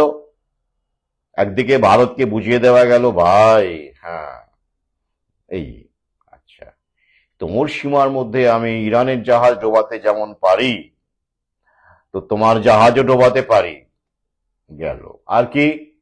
ওই যে তেল, ইরান ভারতে জাহাজ কেন পাঠাবে? তেলের জাহাজই তো, ইরানের সঙ্গে তো ভারতের এরকমই চুক্তি আছে, ভারত তো তেল নেয়। ভারতে আপনারা জানেন যে ভারতের যে তেলের যে প্রয়োজন, তার একটা বড় অংশ, সিংহভাগই কিন্তু প্রায় 70, তারও বেশি, এরকম 70-80% আমদানি করতে হয়। এবার যুদ্ধ বাঁধলে ওরা কি বলবে? যুদ্ধ বাঁধাবে ওরা, অ্যাকচুয়ালি বাঁধিয়ে ওরা কি বলবে, আমাদের সরকারকে দিয়ে বলাবে যে যুদ্ধকালীন পরিস্থিতিতে কিছু করার নেই, এই বলে যেমন করে ওরা পলিসি দিয়ে কায়দা করে কৃত্রিম ভাবে মাংসের দাম দেখবেন, মুরগিই বলুন আর খাসিই বলুন, বিগত 1-2 বছর ধরে কি হারে বাড়ানো হচ্ছে। শাকসবজির দামও বাড়ে কিন্তু কমে যায়, কিন্তু দেখবেন মাংসের দাম বাড়ছে কিন্তু কমছে না। কেন? এটা প্ল্যান, যাতে করে আপনারা একটা সময় সাধারণ মানুষের নাগালের বাইরে প্রাকৃতিক মাংসটা চলে যায়। এবার খাসির মাংস যদি আপনি দেখেন অফলাইনে 1000 টাকা কেজি, এবার অনলাইনে সেটা যদি 900 টাকায় দেখেন, 100 টাকা কম। আমি দেখতে পাচ্ছি অনেক জায়গায় কম দিচ্ছে অনলাইনে। এখনো তো ল্যাব মিট আসেনি, ল্যাব মিট আসবে 2-1 বছর পরে, রেস্তোরাঁতে প্রথম দেওয়া হবে, সিদ্ধান্ত হয়ে গেছে। এখনো অলরেডি ডোমিনো টোমিনো এইসব জায়গায় বিভিন্নভাবে চলছে, তবে লার্জ স্কেলে নয়। তাহলে কি হবে? প্রাকৃতিক মাংস যেটা আপনার নাগালে আছে সেটা থাকবে না। তখন আপনি কি করবেন? আপনি মলে যাবেন, অনলাইন কেনাকাটা করবেন, বা ডাইরেক্টলি মল থেকে কিনবেন, কারণ সেখানে কমে দেবে। আপনি তো কমই চাইবেন, আপনি 1000 টাকার বদলে 900 টাকায় যদি খাসির মাংস পান, এতে করে কি হবে? অনলাইন প্রমোশন হবে, অর্থাৎ আপনি মোবাইলটাকে তো এখন আপনাকে নেট ভরতেই হচ্ছে, এখন বাধ্য করেছে বিভিন্নভাবে, ওটাও আপনার তখন ওইটাও নেটটা ওরা আপনার কাজে লাগবে, মানে শপিং এ আপনাকে নেট রাখতেই হবে আর কি, শপিং এর জন্য। তো এ একটা হলো। তখন কি হলো, আপনি তখন এই দোকানগুলো উঠে যাবে, ছোট ছোট দোকান, বুচার বা কসাই, তারা আর কাস্টমার পাবে না, তারা অসহায়, তারা তো আর বাড়িতে ছাগলের চাষ করেন না। যেমন মার্কেট যেভাবে কৃত্রিম ভাবে দাম বাড়ানো হচ্ছে বিভিন্ন রকম পরিস্থিতি তৈরি করে, বিভিন্ন রকমের লাইসেন্স ফাইসেন্স এই সেই করে, সেই বিভিন্ন রকম কায়দা আছে, আপনারা জানলে ভেতরে গেলেই বুঝতে পারবেন, দামটাকে ম্যানুপুলেট করা হচ্ছে। তখন এগুলো উঠে যাবে আস্তে আস্তে, তখন আপনি ওই অনলাইন থেকে কিনবেন বা মল থেকে কিনবেন। তারপরে আপনি যেই অনলাইন মল থেকে কিনে অভ্যস্ত হয়ে যাবেন, তারপরে আপনাকে ল্যাব মিটও ধরিয়ে দেওয়া যাবে, আর জেনারেশন জেড তো আরামসে ল্যাব মিট খাবে। ইতিমধ্যেই সমীক্ষা করে দেখা গেছে আমাদের দেশে, তথ্য দিয়ে দেব, 60% মানুষ জানিয়েছেন তারা ল্যাব মিট খাবেন। আগে হ্যাঁ, তো হাইটেক ব্যাপার তাদের কাছে, তারা আমাদের মতো অত খবর রাখে ল্যাব মিট খেলে ক্যান্সার হতে পারে, অমুক তমুক। এই ভ্যাকসিনেশনই ধরুন না কেন, আমরা এত চেঁচাচ্ছি, আমরা না হয় কতিপয় নেওয়া বন্ধ করেছি, কিন্তু বাকি তো তারা তো নিয়েই চলেছেন। তো আমরা আমাদের মতো করে ভাবি যে আমরা বুঝতে পারছি মানে সবাই বুঝে যাবে, ব্যাপারটা নয়। It's not the reality. The stark reality is different. তাই 60% ভারতীয় সার্ভে বলছে তারা ল্যাব মিট খাবে।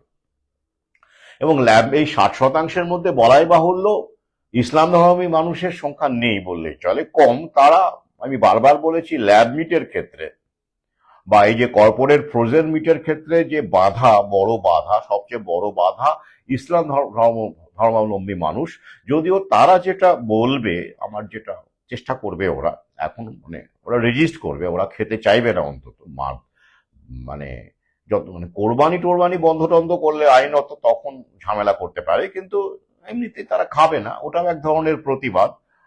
কারণ তাদের এখনো এই জায়গাটা রয়েছে, অন্তত মাংসের ক্ষেত্রে, খাদ্যের ক্ষেত্রে হালালের যে কনসেপ্টটা আছে, তারা স্টেট উইদিন এ স্টেট এটা তারা মেনটেন করতে পারবে, আরো কিছুদিন পারবে। কিন্তু আগামীতে কি হবে? ইতিমধ্যেই জানেন হালাল certified meat, corporate frozen meat পাওয়া যায়। সেক্ষেত্রে অনেক শিক্ষিত ইউরোপ আমেরিকার, সবাই না হলেও একটা উল্লেখযোগ্য সংখ্যক মুসলমান সেই হালাল মিট তারা, ওই যে এই কারণেই হালাল সার্টিফিকেশন। কি ভেবেছেন আপনারা? ভেবেছেন হ্যাঁ মুসলমানদের তোল্লা দিচ্ছে, ইসলাম ধর্মীদের তোল্লা দিচ্ছে, হিন্দুদের বেলায় তো ছটকা নেই, অমুক নেই, ছটকা সার্টিফিকেশন নেই, তাহলে মুসলমানের বেলায় কেন হালাল সার্টিফিকেশন? এটা ব্যবসা, বুঝুন। গোটা বিশ্বে মুসলমানের সংখ্যা হিন্দুদের সংখ্যা অনেক বেশি, ওরা গোটা বিশ্ব নিয়ে ভাবে, আর আপনি আপনার এলাকাটা নিয়ে ভাবেন। তো তাই হালাল সার্টিফিকেশন অনেক আগে করে রেখেছে। কেন? ওরা জানে মল থেকে যাতে করে এই সার্টিফাইড মিট মুসলমান সম্প্রদায়ের মানুষকেও কেনানো যায় আগামীতে। আগামী কেন, ইতিমধ্যে ইউরোপ আমেরিকায় কিনছে, আপনারা জানেন, তাই তো? গোটা বিশ্বের কথা ভাবুন। আর তাই ওরা মুনাফার কারণেই এটা করেছে। পাশাপাশি ওই যে দুটো কাজ হয়েছে, এক ঢিলে বহু পাখি। হিন্দু মুসলমানের মধ্যে ওটা নিয়ে আবার একটু ইন্টু মিন্টু, দুটো কাজই হলো। সো ক্লেভার দেয়ার, আনন্দে। আর কি হয়ে গেছে সেখানে হালাল সার্টিফিকেশন। এবার কি ল্যাব মিটকে ওরা হালাল সার্টিফাইড করাবে কিভাবে? অনেক হুজুর আছে রেডি। আরে বাবা, হেলিকপ্টার হুজুর আছে, বাংলাদেশেও আছে, এদেশেও আছে, ইন্দোনেশিয়াতেও আছে। তাদেরকে ঠিকঠাক মানে মালকড়ি দিয়ে দিলে, ম্যানেজ করতে পারলে, ও ঠিক হাদিস থেকে অমুক তমুক থেকে ওরা ঠিক এদিক করে ম্যানুপুলেট ট্যানুপুলেট করে। সৌদি আরব তো আবার নাকি কোরআন লিখছে নতুন করে, শোনা গেল। মানে ইহুদিদের, এটা খবর হয়েছিল, সে সময় ভিডিওতে বলেছিলাম যে ইহুদিদের বিরুদ্ধে যেসব অংশ আছে, আপত্তিকর অংশ, সেগুলো বাদ দিয়ে নাকি নতুন কোরআন লেখা হচ্ছে সৌদি আরবে। ভাবুন দেখি, সৌদি আরব আবার ইসলামের পীঠস্থান, তো কেন ইহুদিদের বিরুদ্ধে যেগুলো লেখা আছে সেগুলো কি ভয়ঙ্কর? সত্যি না, তাই না? আগে হ্যাঁ, রাসূল বহু আগেই সেটা উপলব্ধি করেছিলেন। তাই সেগুলো বাদ দিয়ে নতুন কোরআন যদি ওরা লিখে ফেলতে পারে, লিখে ফেলেছে কিনা জানি না, তখন তো উদ্যোগ নেওয়া হয়েছিল, করোনার আগের কথা বলছি। তো সেটা নবপ্রজন্মের হাতে ধরিয়ে দিলেই হয়ে গেল, ব্যাস। যতটুকু অবশিষ্ট ছিল ইহুদিদের ব্যাপারটা সাবধান করা, সেটাও আর থাকবে না। আর আগেকার কোরআন কোথায় আস্তে আস্তে লোপাট হয়ে যাবে, বয়স্ক মানুষের কাছে থাকবে। তারপরে আস্তে আস্তে নতুনটাই, নব প্রজন্মের কোরআনটাই স্বাভাবিক হয়ে যাবে। যাই হোক, ল্যাব মিটকে ওরা হালাল করার ঘোষণা করার চেষ্টা করবে, হালাল সার্টিফাই করার চেষ্টা করবে, তবে সময় লাগবে। It will take time, it will take time. এবং সেক্ষেত্রে হুজুর বা মৌলবী বলুন, উলেমা বলুন, তাদেরকে দিয়েই এটা করানো হবে। তৈরি থাকুন। একটু আগে বলে ফেললাম, কিছু মনে করবেন না। কারণ আমি কোনো রেজিস্ট্যান্স, মানে যেটাকে আমি বলতে চাইছি, মানে সত্যিকারের লড়াই, মুসলমান সমাজ এতটাই, রাজনৈতিক দল, বাংলাদেশের কথাই ধরুন, আমাদের দেশের কথাই বলুন, রাজনৈতিক দলে এতটাই বিভক্ত, বিভিন্ন রকম সেক্টে বিভক্ত, এদিকে শিয়া সুন্নি, এদিকে অমুক, ঐক্যবদ্ধ লড়াইয়ের সম্ভাবনা নেই বললেই চলে, নেই। এক্ষেত্রে মানে এ ধরনের লড়াই, আমি যে লড়াইয়ের কথা বলছি, সেটা হবে না, সেটা ওরা জানে। ঠিক একই রকম ভাবে দেখুন ওরা কি করছে। স্বাভাবিক, ইরানে যুদ্ধ হচ্ছে, লোকে দুয়ে দুয়ে চার করবে, হ্যাঁ ওই যে ন্যাচারাল কি করে হবে, তেল এগুলোর দাম তো বাড়বেই, পেট্রোলের দাম তো বাড়বেই, যুদ্ধ হলে দাম বাড়ে। ইতিমধ্যেই তো মহানায়ক নাকি মহাগুরু ছিলেন আর কি, সব গুরু মহাগুরু সব হয় তো আমাদের ফিল্ম জগতে, তো তিনি তো বলেই দিয়েছেন যুদ্ধ হলে এগুলোর দাম বাড়ে, হ্যাঁ, জ্বালানি তেলের দাম বাড়ে, গ্যাসের দাম বাড়ে, এটা তো সবাই জানে। মানে তাহলে যুদ্ধটা কেন হচ্ছে, ঘটানো হচ্ছে, বুঝতে পারছেন তো, মিলিয়ে নেবেন। ঠিক যেমন করে মাংসের উদাহরণটা দিলাম ফুড কন্ট্রোল, তেমন করে ফুয়েল কন্ট্রোলের ছক ওরা সাজিয়ে রেখেছে। কিরকম? গ্যাসের দাম ওরা বাড়াবে আগামীতে, কমার সম্ভাবনা কম। এই যুদ্ধগুলো এখন আগামীতে এই সব তেলের দেশের সঙ্গে যুদ্ধ হতে থাকবে বিভিন্ন কায়দায়। আর আমাদের মতো দেশকে যুদ্ধ করতে, ওইভাবে যুদ্ধ হবে না, ভ্যাকসিন বুঝে হবে, ওটাই হচ্ছে মিসাইল। মুনাফা, যত অসুস্থ হবে তত তো ভালো, আর কি, পলিসি দিয়ে যুদ্ধ। এবার একটা সময় আসবে যখন দেখবেন যে আপনার কুকিং গ্যাসের যে খরচা, সেটা আপনি পোষাতে পারছেন না, বা আপনার এই গাড়ির যারা রয়েছেন, মোটর বাইক যারা চালান, এবং এই যারা ট্রাক, স্বাভাবিকভাবেই ডিজেলের দাম বাড়া মানে, ডিজেল পেট্রোলের দাম বাড়া মানে জিনিসপত্রের দাম অগ্নিমূল্য হবে। তখন কি আনবে? তখন দেখা যাচ্ছে যে মানুষের ক্যাপাসিটির বাইরে চলে যাচ্ছে। ওই দেখবেন খেয়াল করে, কেরোসিন আগে কত সস্তা ছিল, ভর্তুকিতে ছিল, পুয়ার ম্যানস ফুয়েল বলা হতো। আপনি এবার কেরোসিন কিনতে যান, দেখবেন কেরোসিনের দাম আর ডিজেলের দামের মধ্যে কি কোনো ফারাক আছে? আগে ডিজেলে একটা ভর্তুকি ছিল, এখন দেখুন কোথায় গেছে সেসব, ওরা তুলে নিচ্ছে। তুলে নিয়ে একটা সময় গিয়ে এমন দাঁড়াবে যে আপনি এই পরিবেশ দূষণ ঘটাচ্ছে এরকম একটা ধাপ্পা দিয়ে ওরা আপনার মগজে ঢুকিয়ে দিয়েছে, আর আপনি পাবেন না, নাগালের বাইরে চলে যাবে, আপনি অ্যাফোর্ড করতে পারবেন না। তখন আপনাকে ওরা বাধ্য করবে কি, আপনি ওই যে আদানি এত টাকা ইনভেস্ট কেন করলো বলুন দেখি, আদানি একাই এত, আর বাকিদের কথা ছেড়েই দিলাম, তাহলে 600 বিলিয়ন, ইতিমধ্যেই 1000 বিলিয়নের target, 534 square feet park, renewable energy park, তাহলে এত এত টাকা আদানি কেন ইনভেস্ট করছে? এখান থেকে দুয়ে দুয়ে চার করতে পারেন না? পারেন তো। তাহলে এই যে সোলার এনার্জি, রিনিউয়েবল এনার্জি যদি আমাদের ওপর চাপিয়ে দেওয়া না হয়, অনলাইন প্রমোশন যেমন ভাবে চাপিয়ে দেওয়া হয়েছে, ক্যাশ কমিয়ে দিয়ে, নোটবন্দি করে, বিভিন্ন ভাবে ক্যাশকে ডিসকারেজ করে, অনলাইন পেমেন্টকে এনকারেজ করে, হুম, সেভাবে এটা করা হবে, আপনাকে বাধ্য করা হবে, আপনি রিনিউয়েবল এনার্জি সোলার বাড়িতে যাতে করে সোলার ইনস্টলেশন করতে বাধ্য হন, প্যানেল লাগাতে বাধ্য হন। আপনি দেখবেন আপনি আর পারছেন না, তখন আপনি সোলার কুকারে রান্না করবেন। এবং একই রকম ভাবে গাড়ির ক্ষেত্রে, বাইকের ক্ষেত্রে আপনি ব্যাটারি গাড়ি ব্যবহার করতে বাধ্য হবেন, কারণ ওই যে জ্বালানির ব্যাপারটা এমন দাম বাড়িয়ে দেবে। কিন্তু জ্বালানি তার মানে কি থাকবে না? ডিজেল আলবাত থাকবে, ওরা কন্ট্রোল করবে প্রাকৃতিক সম্পদ, এবং সেই থেকেই ওই কয়লাই বলুন আর যাই বলুন, সেখান থেকেই ওরা পাওয়ার মানে উৎপন্ন করবে, ইলেকট্রিসিটি উৎপন্ন করবে কয়লা থেকে। তো সেটা ইলেকট্রিসিটি আপনি আবার ওটা দিয়েই আপনার বাইকটা চার্জ করতে করতে ভাববেন, এই যে আমি পরিবেশ বান্ধব হলাম, কি সুন্দর, আমি পরিবেশের কথা ভেবে, ওই যে I am staying home, I am staying safe. শুধু তাই নয়, I am staying home and I am staying other safe, এই যে জায়গাটা, এটাও ঢুকিয়ে দেওয়া হয়েছে ভদ্রলোক শ্রেণীর মধ্যে। তারা তো বিজ্ঞানটা যত না বোঝেন, মগজ ধোলাইটা তত তাড়াতাড়ি হয়ে যান।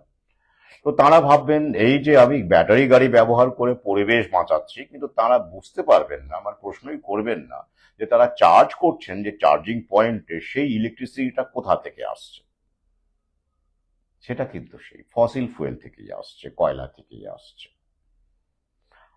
আগে সরকার এই পাওয়ার প্ল্যান্ট গুলো তৈরি করতো, কয়লা, যেমন থার্মাল পাওয়ার প্ল্যান্ট, যাই হোক, এখন কারা করে বলুন? এখন আদানিরা করে। ওই যে আদানি ঝাড়খণ্ডের গাদ্দাতে পাওয়ার প্ল্যান্ট বানিয়েছে, কয়লা, এবং সেখান থেকে বিদ্যুৎ বিক্রি করছে কাকে? বাংলাদেশকে। তাহলে এগুলো থাকবে, থাকবে অবশ্যই, কিন্তু জনগণের হাত থেকে এই ফুয়েলগুলো পুরোটাই মালিকের হাতে, বড় বড় মালিকের হাতে চলে যাবে। আর পলিসি দিয়ে, দাম বাড়িয়ে, বিভিন্ন রকম শাস্তি দিয়ে, ট্যাক্স চাপিয়ে, এই করে সেই করে ফসিল ফুয়েলকে ডিসকারেজ করা হবে পরিবেশ বান্ধব নয় বলে। আর এদিকে সোলার পাওয়ারকে আপনাকে ভর্তুকি দেওয়া হবে, দেখবেন ভর্তুকি দিচ্ছে, কমে দিচ্ছে করে, যেমন করে আগে গ্যাসে ভর্তুকি দিত তেমন করেই দেখবেন দিচ্ছে। তো কেরোসিনও একসময় ভর্তুকি ছিল, অনেক কমে কেরোসিন পাওয়া যেত, সেটা আর নেই। তো একইভাবে ওরা এবার সোলার পাওয়ারকে পাওয়া, আপনি প্ল্যান লাগান বাড়িতে, প্যানেল দেখবেন কত বলছে এত টাকা। প্রধানমন্ত্রীর অনেক যোজনা আছে। কেন? প্রথমে আপনাকে ভর্তুকিতে দেবে, ব্যাস আপনি একবার লাগিয়ে ফেললেন, তারপরে সারা জীবন ধরে আপনার তৈরি করা বিদ্যুৎ ওরা ওদের গ্রিডে নিয়ে দিতে থাকবে, মানে আপনি ওদের হয়ে বিদ্যুৎ বানাবেন, আপনি দাম পাবেন না। এনে নিয়ে আমার ভিন্ন ভিডিও আছে। অর্থাৎ মাছের তেলে মাছ ভাজবে। আবার অন্য সময় কি হবে, রাতের বেলা হোক, বৃষ্টির সময় হোক, ঝড় বিদ্যুতের সময় হোক, তখন আপনাকে আবার ওদের কাছ থেকে বিদ্যুৎ কিনতে হবে। সেটা কোন বিদ্যুৎ? যে বিদ্যুৎটা কিনবেন ওদের কাছ থেকে, ওটা কিন্তু আবার গ্রিড, ওই যে কয়লাটা ওরা রেখে দিয়েছে, ওরা তখন ওই বিদ্যুৎ বানিয়ে আপনাকে বেচবে। খেলাটা বুঝতে পারছেন তো? খুব সিম্পল। এটা আমার ভিন্ন ভিডিও আছে, দেখে নেবেন ইউটিউবে। এবং মধ্যবিত্ত শ্রেণীর পক্ষে সেটা আস্তে আস্তে নাগালের বাইরে এই কুকিং গ্যাসটা ওরা নিয়ে যাবে, এবং জানে ওরা মধ্যবিত্ত শ্রেণী একমাত্র এই সোলার প্ল্যান্টটা অ্যাফোর্ড করতে পারবে। এখন সবচেয়ে মিনিমাম যে কস্ট সেটাও প্রায় 1,00,000-এর কাছাকাছি, 80,000, 90,000 ভর্তুকি দিয়েও এরকম ব্যাপারটা। তবে আরো আগামীতে অবশ্যই প্রাইসটা কমাবে, ওরা আরো বেশি অ্যাট্রাকটিভ করবে, কিন্তু উদ্দেশ্য ওটাই যে আপনি পুরোটা ওদের হাতে চলে এলেন। এখনো আছেন, কিন্তু তখন আরো বেশি করে হবে। ওই যে ধরুন আপনি যে প্যানেলগুলো লাগালেন, সেগুলো যদি খারাপ হয়ে যায়, ঝড়ের কারণে, হবেই স্বাভাবিক, ওরা তো ছাদের ওপরে আছে, এমনকি পাখিও সেটাকে নষ্ট করতে পারে, কিছু পাখি রয়েছে। তো তো সেটা তখন আপনি ওদের কাছ থেকেই আবার চেঞ্জ করতে হবে, আপনাকে ওটাকে ইন্স্যুরেন্সে রাখতে হবে, অর্থাৎ ইন্স্যুরেন্স কোম্পানি লাভ করবে আপনার কাছ থেকে।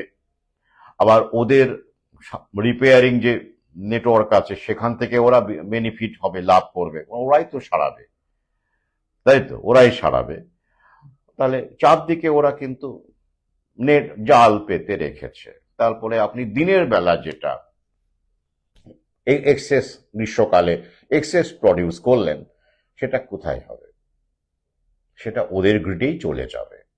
তার হিসেব আপনি পাবেন, দাম পাবেন আপনি। এ নিয়ে অনেক আলোচনা হয়েছে, বিতর্ক হয়েছে, কোনো স্বচ্ছ রূপরেখা নেই কিন্তু এগুলোর, তাই তো? অর্থাৎ এই কারণেই ওটা এটা করছে, অর্থাৎ বিভিন্নভাবে এক্সপ্লয়েট করা, শোষা, পরিবেশের নাম করে। যত সময় এগোবে প্রযুক্তিকে ওরা এই শোষণের কাজেই ব্যবহার করবে। তাই ইরান যুদ্ধ এ একটা দিক, ফসিল ফুয়েলকে ফেজ আউট করে আদানি, যেমন আমাদের দেশে মূলত আদানি, তেমন বিভিন্ন দেশে সেরকম আছে। তবে আমাদের দেশটা ওদের বড় টার্গেট, কারণ সূর্য আছে তো। ইউরোপে কিন্তু এই ইনভেস্টমেন্টটা, নরওয়েতে বিশেষ করে, উপায় নেই, ওখানে সূর্যই পাওয়া যায় না। আমি তো গিয়ে থেকেছি, বেশ কিছু দীর্ঘদিন থেকেছি সেখানে। সূর্য কোথায়? সব সময় আকাশ আচ্ছন্ন, শোঁ হাওয়া দিচ্ছে, হাড়ের মধ্যে ঢুকে যাওয়া। সে সেপ্টেম্বর মাসেও কথাই বলছি, সেই সময় শীতকাল তো ছেড়েই দিলাম, দু একদিন রোদ্দুর দেখা গেল, সেটা কি আনন্দ ওদের কাছে। তো ওইখানে কি করে ওই solar power technology Adani invest করলে চলবে? ইউরোপের কটা দেশে এত এরকম সানলাইট পাওয়া যায়? তাহলে আমাদের দেশ সবচেয়ে বড় ক্ষেত্র এই ব্যবসার, মুনাফার, কারণ আমাদের দেশেই সবচেয়ে বেশি দিনের সানলাইট বা সূর্যালোক পাওয়া যায়। তাই ওরা জানে কোন দেশে কোন কিভাবে মগজ ধোলাই করতে হবে, কোন টেকনোলজি কোন দেশে ভালো চলবে, ওরা জানে। তাই আমাদের দেশ এই সোলার পাওয়ারের ইনভেস্টমেন্টের ক্ষেত্রে বিশ্বের বৃহত্তম ইনভেস্টমেন্ট। মুনাফার সুযোগ আছে, মাছের তেলে মাছ ভাজার সুযোগ আছে আমাদের দেশে, তাই না? এটাই তো পলিসি, যেটা ইউরোপে চলবে না। ইউরোপে সোলার পাওয়ার আপনি কোনে, শুধু নরওয়ের কথা বাদ দিন, অন্য দেশের কথা, শীত প্রধান দেশ, আপনি খোঁজ করুন সেখানে কটা পরিবার কিভাবে সোলার পাওয়ার দিয়ে চালাতে পারে। তাই তো, সুযোগ আছে। আমাদের দেশে শীতকালেও ভালো রকম রোদ পাওয়া যায়। তাই তো, গ্রীষ্মকাল ছেড়ে দিলাম, আর বাকি সময় বর্ষাকালে ওরা আবার কামাবে আপনার কাছ থেকে, আপনাকে মানে আপনাকে তখন নিতে হবে ওদের কাছ থেকে, মানে সব দিক থেকেই, মানে যখন ভালো রোদ্দুর তখন আপনার কাছ থেকে ওরা নেবে, চুষে নেবে, কোনো হিসেব পাবেন না।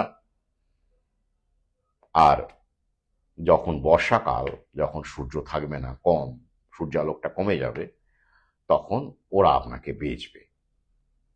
তাই তো, চারদিকে সুযোগ। তাই তৈরি থাকুন। এই যুদ্ধটা রিসেটের যুদ্ধ, এটা কোনো রকম ওই প্রোঅ্যাক্টিভ স্ট্রাগল, ইরান আক্রমণ করবে আমেরিকা সেই ভয়ে আগাম আক্রমণ, মোটেই না। এগুলো সব ইরাক আক্রমণের সময় দেখবেন, ওটাও এই যে কারণগুলো বললাম, ওটাও একটা কারণ ছিল। প্রাকৃতিক সম্পদের দখল নেওয়া, পাশাপাশি পলিসির ওপরে প্রভাব ফেলা এবং দাম বাড়ানো। এবং এই তথাকথিত সোলার পাওয়ারের যে ব্যাপারটা, ইনভেস্টমেন্টের যে প্ল্যান, এটা তো নতুন নয়। 600 বিলিয়ন ইনভেস্টমেন্ট আদানি করে ফেলেছে, 1000 বিলিয়নের টার্গেট, তো সেটা কি একদিনে হয়েছে? এগুলো আগে থেকে তো হয়েছে।